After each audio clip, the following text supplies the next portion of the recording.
Recording by Rafe Ball.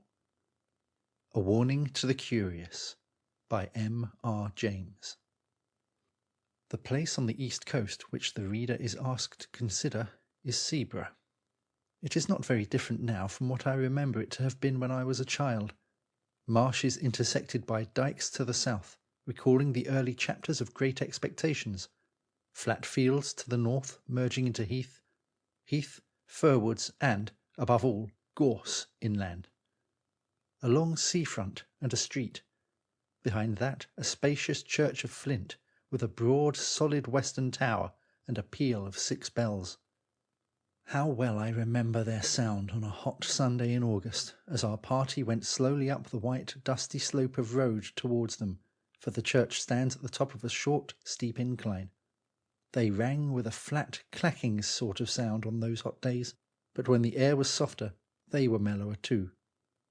The railway ran down its little terminus farther along the same road. There was a gay white windmill just before you came to the station, and another down near the shingle at the south end of the town, and others on higher ground to the north. There were cottages of bright red brick with slate roofs. But why do I encumber you with these commonplace details? The fact is that they come crowding to the point of the pencil when it begins to write of Seaborough. I should like to be sure that I had allowed the right ones to get on to the paper, but I forgot. I have not quite done with the word-painting business yet. Walk away from the sea and the town, past the station, and turn up the road on the right. It is a sandy road, parallel with the railway, and if you follow it, it climbs to somewhat higher ground. On your left, you are now going northward, is heath. On your right, the side towards the sea, is a belt of old firs, wind-beaten, thick at the top, with the slope that old seaside trees have. Seen on the skyline from the train, they would tell you in an instant, if you did not know it, that you were approaching a windy coast. Well, at the top of my little hill, a line of these firs strikes out and runs towards the sea, for there is a ridge that goes that way, and the ridge ends in a rather well-defined mound, commanding the level fields of rough grass, and a little knot of fir trees crowns it. And here you may sit on a hot spring day, very well content to look at blue sea, white windmills, red cottages, bright green grass, church tower, and distant Martello Tower on the south. As I have said, I began to know Seaborough as a child, but a gap of a good many years separates my early knowledge from that which is more recent. Still, it keeps its place in my affections, and any tales of it that I pick up have an interest for me. One such tale is this. It came to me in a place very remote from Seaborough, and quite accidentally, from a man whom I had been able to oblige, enough in his opinion to justify his making me his confidant to this extent. "I know all that country, more or less," he said. "I used to go to Seaborough pretty regularly for golf in the spring. I generally put up at the Bear with a friend, Henry Long it was. You knew him, perhaps?" "Slightly," I said. "And we used to take a sitting room and be very happy there. Since he died, I haven't cared to go there, and I don't know that I should, anyhow, after the particular thing that happened on our last visit. It was in April, 19... We were there, and by some chance we were almost the only people in the hotel, so the ordinary public rooms were practically empty, and we were the more surprised when, after dinner, our sitting-room door opened and a young man put his head in. We were aware of this young man. He was rather a rabbity, anemic subject, light hair and light eyes, but not unpleasing. So when he said, 'I beg your pardon, is this a private room?' we did not growl and say, 'Yes, it is,' but Long said, or I did, no matter which, 'Please come in.' 'Oh, may I?' he said, and seemed relieved. Of course, it was obvious that he wanted company, and as he was a reasonable kind of person, not the sort to bestow his whole family history on you, we urged him to make himself at home. 'I dare say you find the other rooms rather bleak,' I said. Yes, he did. but it was really too good of us, and so on. That being got over, he made some pretence of reading a book. Long was playing patience, I was writing. It became plain to me after a few minutes that this visitor of ours was in rather a state of fidgets or nerves, which communicated itself to me, and so I put away my writing and turned to at engaging him in talk. After some remarks, which I forget, he became rather confidential. "You'll think it very odd of me." This was the sort of way he began. "But the fact is, I've had something of a shock." Well, I recommended a drink of some cheering kind, and we had it. The waiter coming in made an interruption, and I thought our young man seemed very jumpy when the door opened. But after a while he got back to his woes again. There was nobody he knew in the place, and he did happen to know who we both were. It turned out there was some common acquaintance in town, and really he did want a word of advice, if we didn't mind. Of course, we both said, by all means, or not at all, and Long put away his cards, and we settled down to hear what his difficulty was. "It began," he said, "more than a week ago, when I bicycled over to Froston, only about 5 or 6 miles, to see the church. I'm very much interested in architecture, and it's got one of those pretty porches with niches and shields. I took a photograph of it, and then an old man who was tidying up in the churchyard came and asked if I'd care to look in the church. I said yes, and he produced a key and let me in. There wasn't much inside, but I told him it was a nice little church, and he kept it very clean. But, I said, the porch is the best part of it. We were just outside the porch then, and he said, 'Ah, yes, that is a nice porch. And you know, sir, what's the meaning of that coat of arms there?' It was the one with the 3 crowns, and though I'm not much of a herald, I was able to say, yes, I thought it was the old arms of the kingdom of East Anglia. 'That's right, sir,' he said. 'And you know the meaning of them 3 crowns that's on it?' I said I'd no doubt it was known, but I couldn't recollect to have heard it myself. 'Well then,' he said, 'for all you're a scholard, I can tell you something you don't know. Them's the 3 holy crowns that was buried in the ground near by the coast to keep the Germans from landing.' Ah, I can see you don't believe that. But I tell you, if it hadn't been for one of them holy crowns being there still, them Germans would ha' landed here time and again, they would. Landed with their ships, and killed man, woman, and child in their beds. Now then, that's the truth what I'm telling you, that is. And if you don't believe me, you ask the rector. There he comes, you asked him, I says." I looked round, and there was the rector, a nice-looking old man, coming up the path, and before I could begin assuring my old man, who was getting quite excited, that I didn't disbelieve him, the rector struck in and said, "What's all this about, John? Good day to you, sir. Have you been looking at our little church?" So then there was a little talk, which allowed the old man to calm down, and then the rector asked him again what was the matter. "Oh," he said, "it warn't nothing. Only I was telling this gentleman he'd ought to ask you about them holy crowns." "Ah, yes, to be sure," said the rector.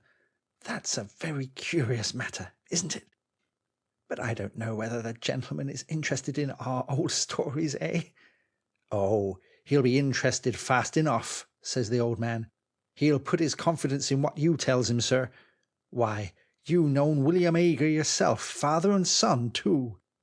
Then I put in a word to say how much I should like to hear all about it, and before many minutes I was walking up the village street with the rector, who had 1 or 2 words to say to parishioners, and then to the rectory, where he took me into his study. He had made out, on the way, that I really was capable of taking an intelligent interest in a piece of folklore, and not quite the ordinary tripper. So he was very willing to talk, and it is rather surprising to me that the particular legend he told me has not made its way into print before. His account of it was this. "There's always been a belief in these parts in the 3 holy crowns. The old people say they were buried in different places near the coast, to keep off the Danes, or the French, or the Germans. and they say that one of the three was dug up a long time ago, and another has disappeared by the encroaching of the sea, and one's still left, doing its work, keeping off invaders. Well, now, if you have read the ordinary guides and histories of this county, you will remember perhaps that in 1687 a crown, which was said to be the crown of Redwald, King of the East Angles, was dug up at Rendlesham, and, alas, alas, melted down before it was even properly described or drawn. Well, Rendlesham isn't on the coast, but it isn't so very far inland, and it's on a very important line of access, and I believe that is the crown which the people mean when they say that one has been dug up. Then, on the south, you don't want me to tell you where there was a Saxon royal palace, which is now under the sea, eh? Well, there was the second crown, I take it. And between these two, they say, lies the third. Do they say where it is? Of course, I asked. He said, yes, indeed, they do, but they don't tell. And his manner did not encourage me to put the obvious question. Instead of that, I waited a moment and said, what did the old man mean when he said you knew William Ager, as if that had something to do with the crowns? To be sure, he said. Now, that's another curious story. These Agers, it's a very old name in these parts, but I can't find that they were ever people of quality or big owners. These Agers say, or said, that their branch of the family were the guardians of the last crown. A certain old Nathaniel Ager was the first one I knew. I was born and brought up quite near here, and he, I believe, camped out at the place during the whole of the war of 1870. William, his son, did the same, I know, during the South African War, and young William, his son, who has only died fairly recently, took lodgings at the cottage nearest the spot, and, I've no doubt, hastened his end, for he was a consumptive by exposure and night-watching. And he was the last of that branch. It was a dreadful grief to him to think that he was the last, but he could do nothing. The only relations at all near him were in the colonies. I wrote letters for him to them, imploring them to come over on business very important to the family, but there has been no answer. So the last of the Holy Crowns, if it's there, has no guardian now. That was what the rector told me, and you can fancy how interesting I found it.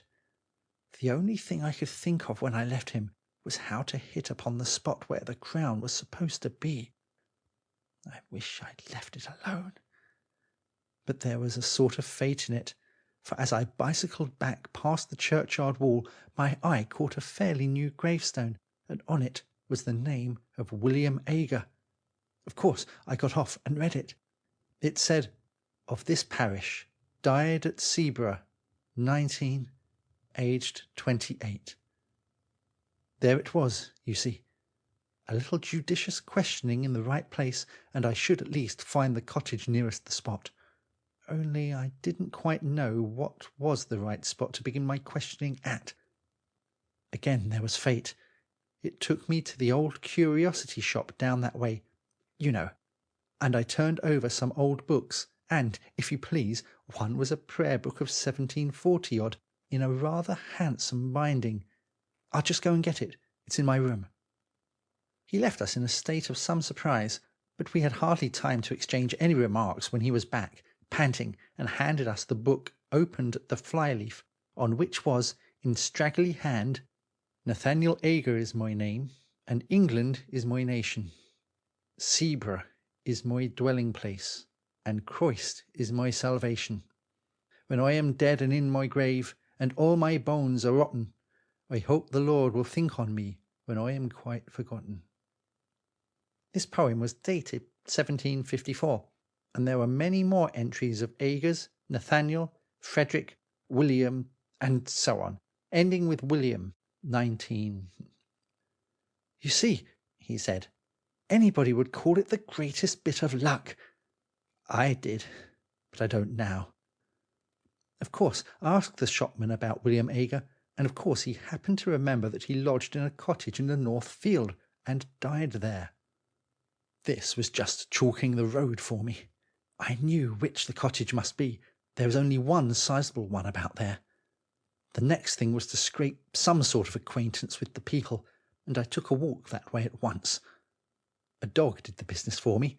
He made at me so fiercely that they had to run out and beat him off, and then, naturally, begged my pardon, and we got into talk.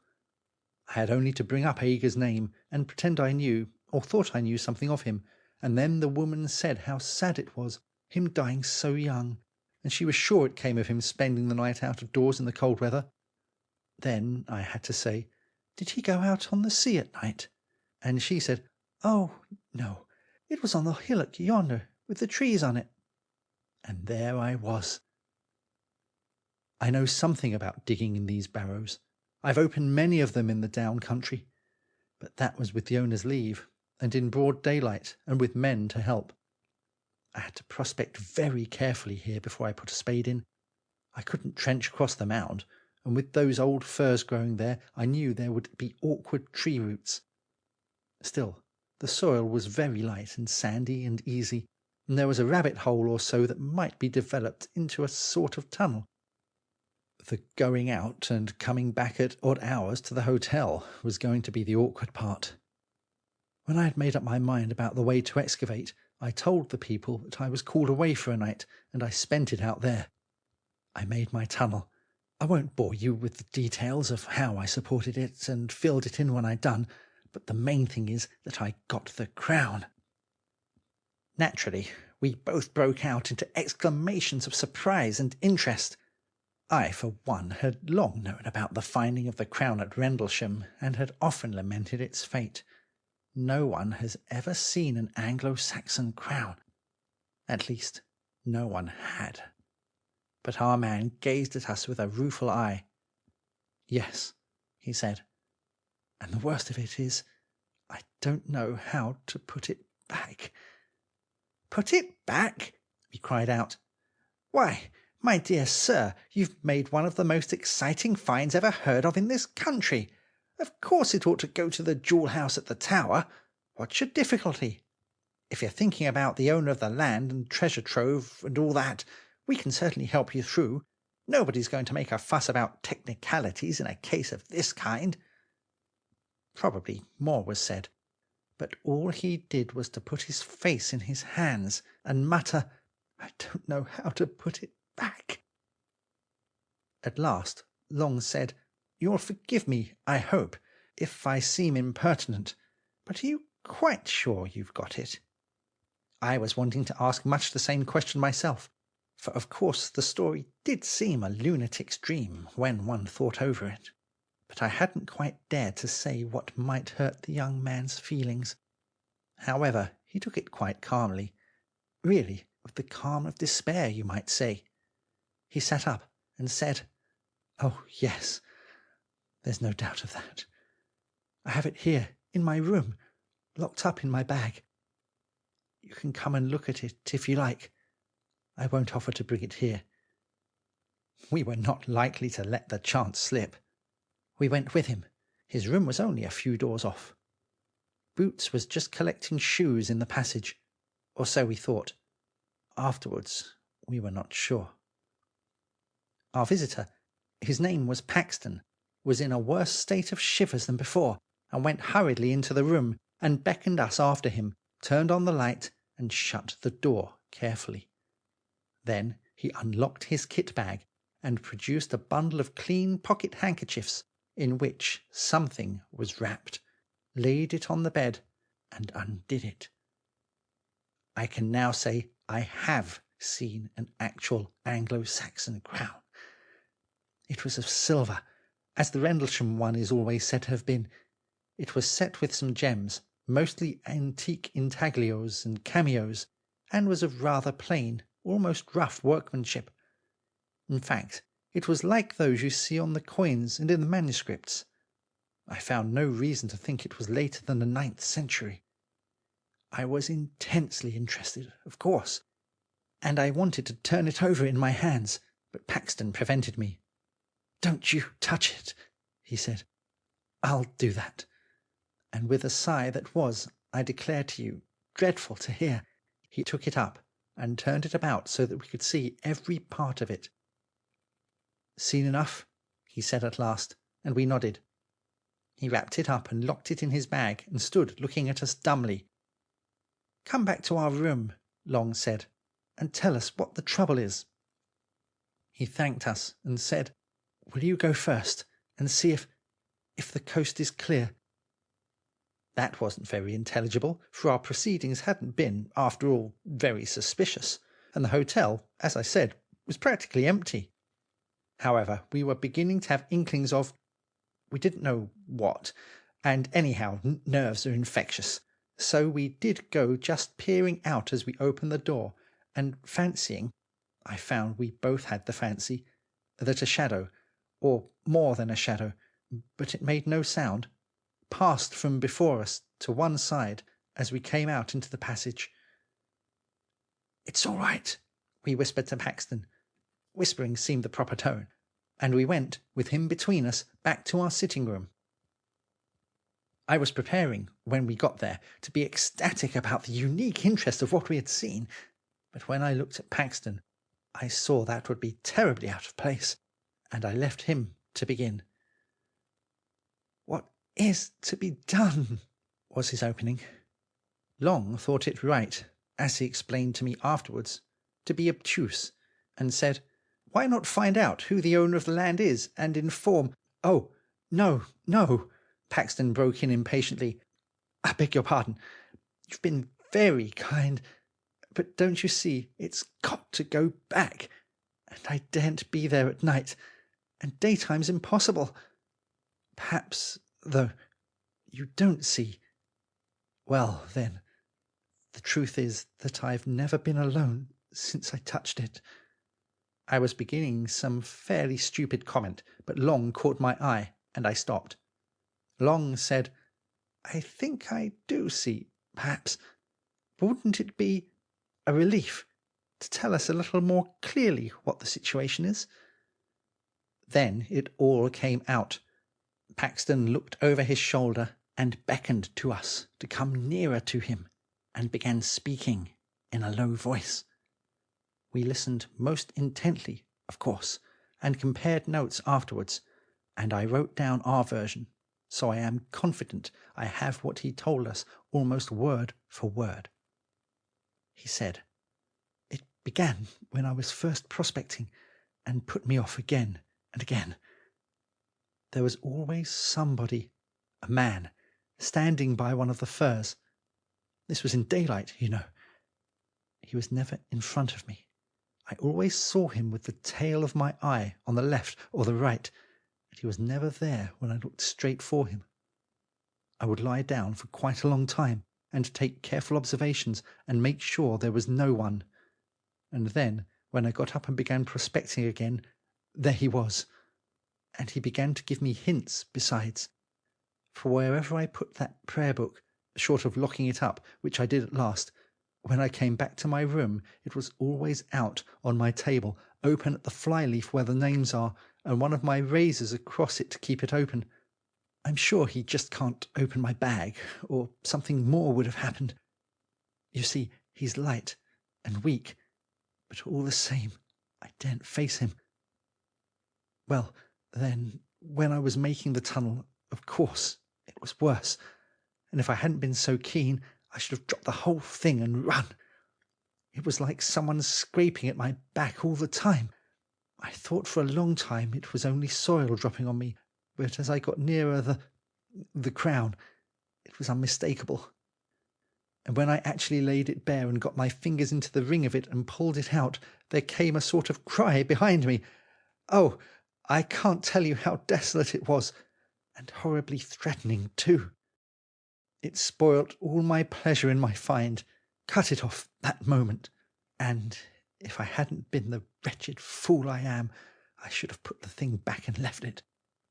But I didn't. The rest of the time was just awful. I had hours to get through before I could decently come back to the hotel. First I spent time filling up my tunnel and covering my tracks, and all the while he was there trying to thwart me. Sometimes, you see him, and sometimes you don't, just as he pleases, I think. He's there, but he has some power over your eyes. Well, I wasn't off the spot very long before sunrise, and then I had to get to the junction for Seaborough and take a train back. And though it was daylight fairly soon, I don't know if that made it much better. There were always hedges, or gorse bushes, or park fences along the road, some sort of cover, I mean, and I was never easy for a second. And then, when I began to meet people going to work, they always looked behind me very strangely. It might have been that they were surprised at seeing anyone so early, but I didn't think it was only that. I don't know now. They didn't look exactly at me. And the porter at the train was like that too. And the guard held open the door after I'd got into the carriage, just as he would if there was somebody else coming, Oh, you may be very sure it isn't my fancy, he said with a dull sort of laugh. Then he went on, and even if I do get it put back, he won't forgive me. I can tell that. And I was so happy a fortnight ago. He dropped into a chair, and I believe he began to cry. We didn't know what to say, but we felt we must come to the rescue somehow, and so, it really seemed the only thing. We said if he was so set on putting the crown back in its place, we would help him. And I must say that after what we had heard, it did seem the right thing. If these horrid consequences had come on this poor man, might there not really be something in the original idea of the crown having some curious power bound up with it, to guard the coast? At least, that was my feeling, and I think it was Long's too. Our offer was very welcome to Paxton, anyhow. When could we do it? It was nearing 10:30. Could we contrive to make a late walk plausible to the hotel people that very night? We looked out of the window. There was a brilliant full moon, the Paschal moon. Long undertook to tackle the boots and propitiate him. He was to say that we should not be much over the hour, and if we did find it so pleasant that we stopped out a bit longer, we would see that he didn't lose by sitting up. Well, we were pretty regular customers of the hotel, and did not give much trouble, and were considered by the servants to be not under the mark in the way of tips. And so the boots was propitiated, and let us out onto the seafront, and remained, as we heard later, looking after us. Paxton had a large coat over his arm, under which was the wrapped-up crown. So we were off on this very strange errand before we had time to think how very much out of the way it was. I have told this part quite shortly on purpose, for it really does represent the haste with which we settled our plan and took action. "The shortest way is up the hill and through the churchyard," Paxton said, and we stood a moment before the hotel looking up and down the front. There was nobody about. Nobody at all. Seaborough, out of the season, is an early, quiet place. "We can't go along the dyke by the cottage, because of the dog," Paxton also said, when I pointed to what I thought was a shorter way along the front and across 2 fields. The reason he gave was good enough. We went up the road to the church and turned in at the churchyard gate. I confess to having thought that there might be some lying there who might be conscious of our business. But if it was so, they were also conscious that one who was on their side, so to say, had us under surveillance, and we saw no sign of them. But under observation we felt we were, as I have never felt it at another time. Specially was it so when we passed out of the churchyard into a narrow path with close, high hedges, through which we hurried as Christian did through the valley, and so got out into open fields. Then along hedges, though I would sooner have been in the open where I could see if anyone was visible behind me. Over a gate or two, and then a swerve to the left, taking us up onto the ridge which ended in that mound. As we neared it, Henry Long felt, and I felt too, that there were what I can only call dim presences waiting for us, as well as a far more actual one attending us. Of Paxton's agitation all this time I can give you no adequate picture.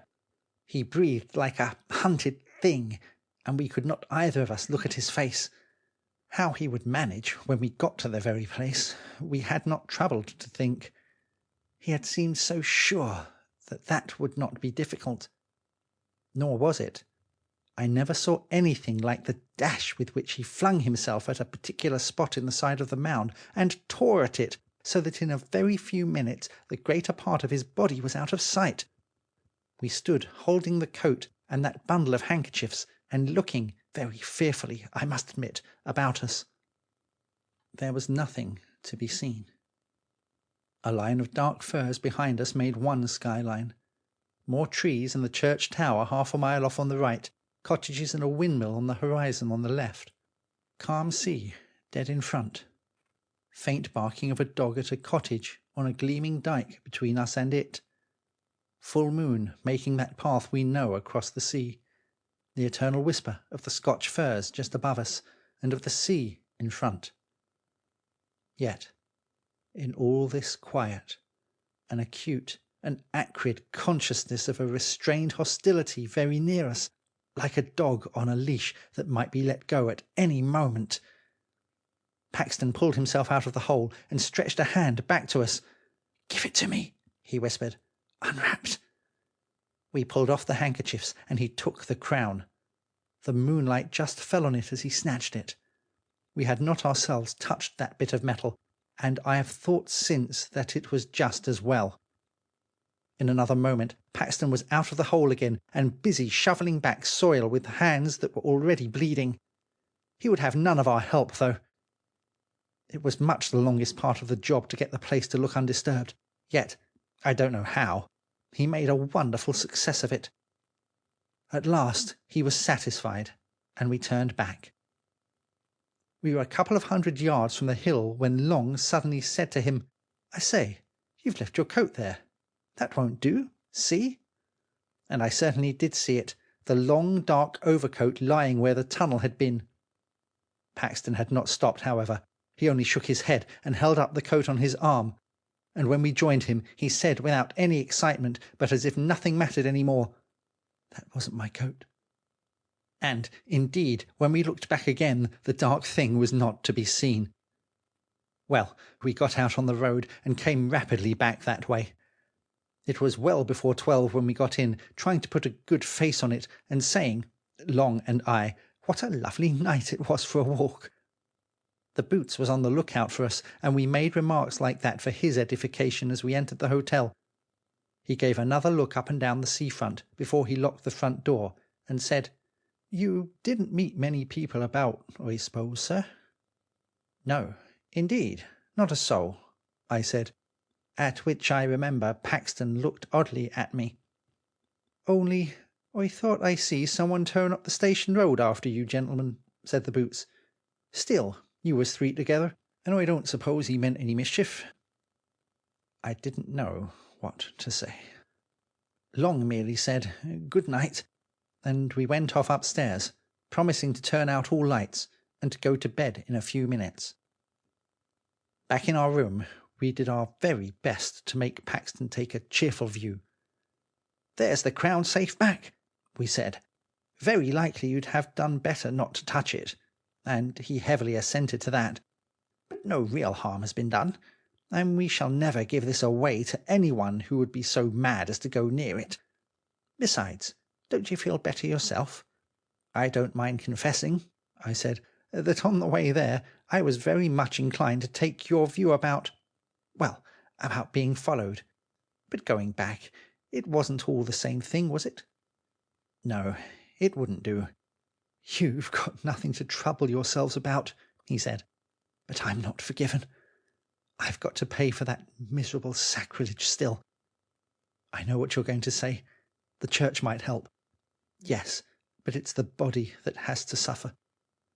It's true, I'm not feeling that he's waiting outside for me just now. But—" Then he stopped. Then he turned to thanking us, and we put him off as soon as we could. and naturally we pressed him to use our sitting room next day, and said we should be glad to go out with him. Or did he play golf, perhaps? Yes, he did, but he didn't think he should care about that tomorrow.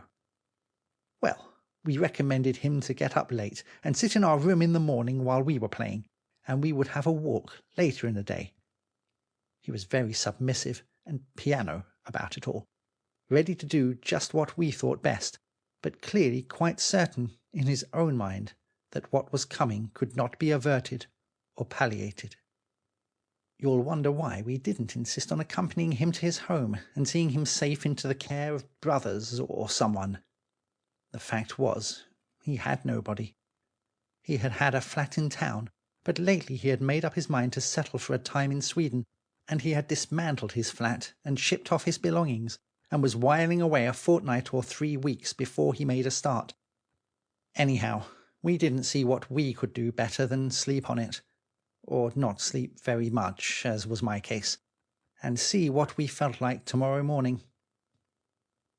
We felt very different, Long and I, on as beautiful an April morning as you could desire, and Paxton also looked very different when we saw him at breakfast. "The first approach to a decent night I seem ever to have had," was what he said. But he was going to do as we had settled, stay in probably all the morning and come out with us later. We went to the links. We met some other men and played with them in the morning, and had lunch there rather early, so as not to be late back. All the same, the snares of death overtook him. Whether it could have been prevented, I don't know. I think he would have been got at somehow, do what we might. Anyhow, this is what happened. We went straight up to our room. Paxton was there, reading quite peaceably. "Ready to come out shortly?" said Long. "Say in half an hour's time?"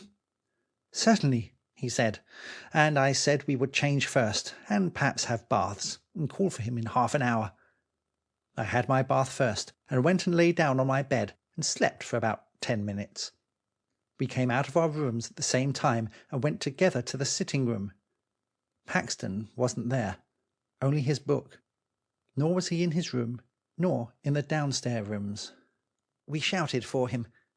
A servant came out and said, "Why, I thought you gentlemen was gone out already, and so did the other gentleman. He heard you a-calling from the path there, and run out in a hurry, and I looked out of the coffee-room window, but I didn't see you.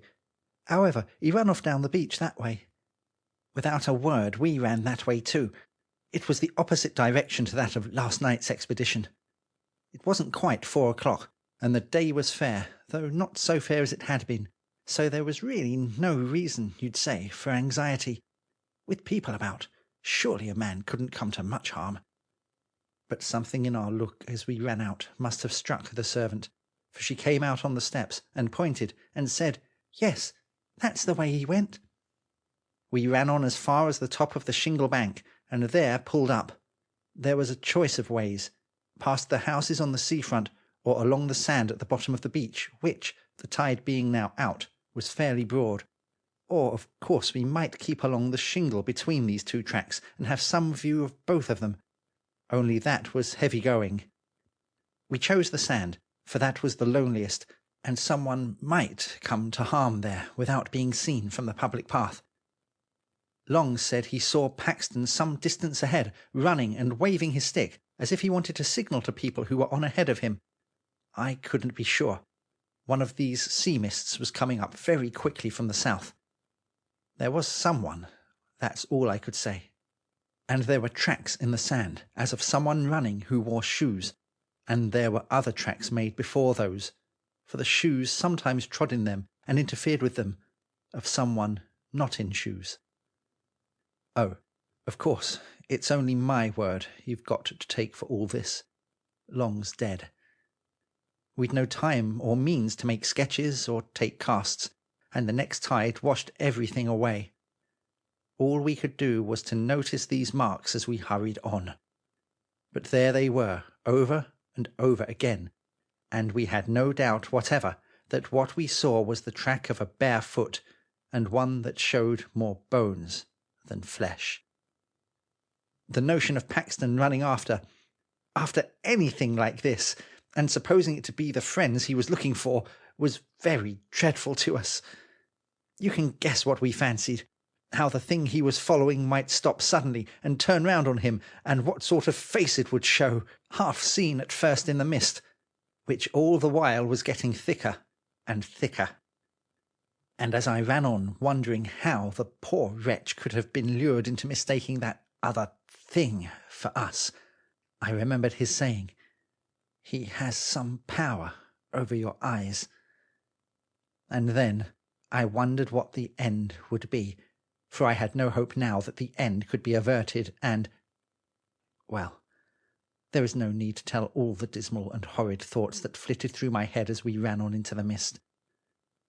It was uncanny, too, that the sun should still be bright in the sky, and we could see nothing.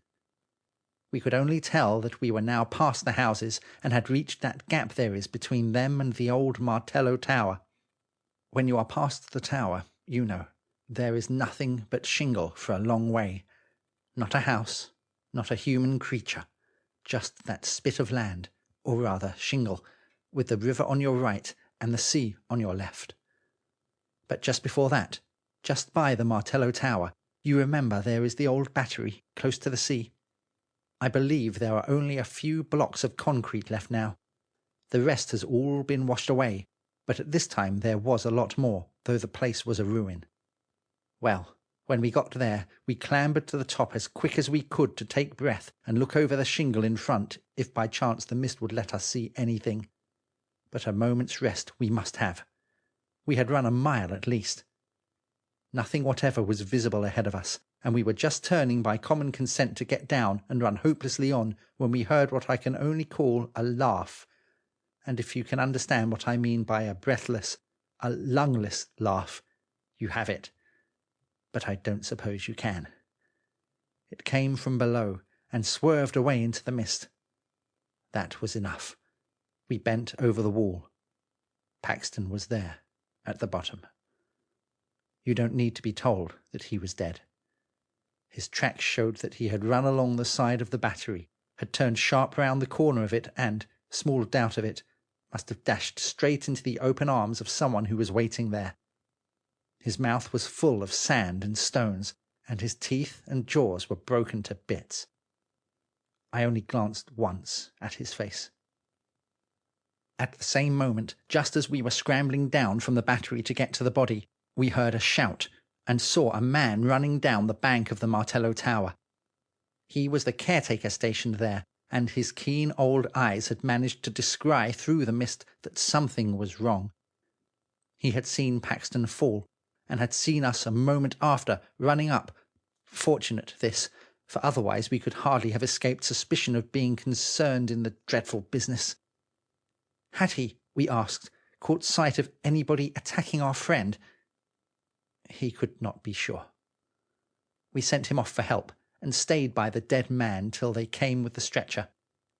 It was then that we traced out how he had come on the narrow fringe of sand under the battery wall.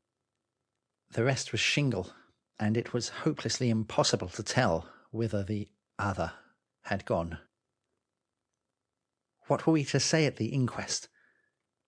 It was a duty, we felt, not to give up, there and then, the secret of the crown, to be published in every paper. I don't know how much you would have told, but what we did agree upon was this: to say that we had only made acquaintance with Paxton the day before, and that he had told us he was under some apprehension of danger at the hands of a man called William Ager. Also, that we had seen some other tracks besides Paxton's when we followed him along the beach. But of course, by that time, everything was gone from the sands. No one had any knowledge, fortunately, of any William Ager living in the district. The evidence of the man at the Martello Tower freed us from all suspicion.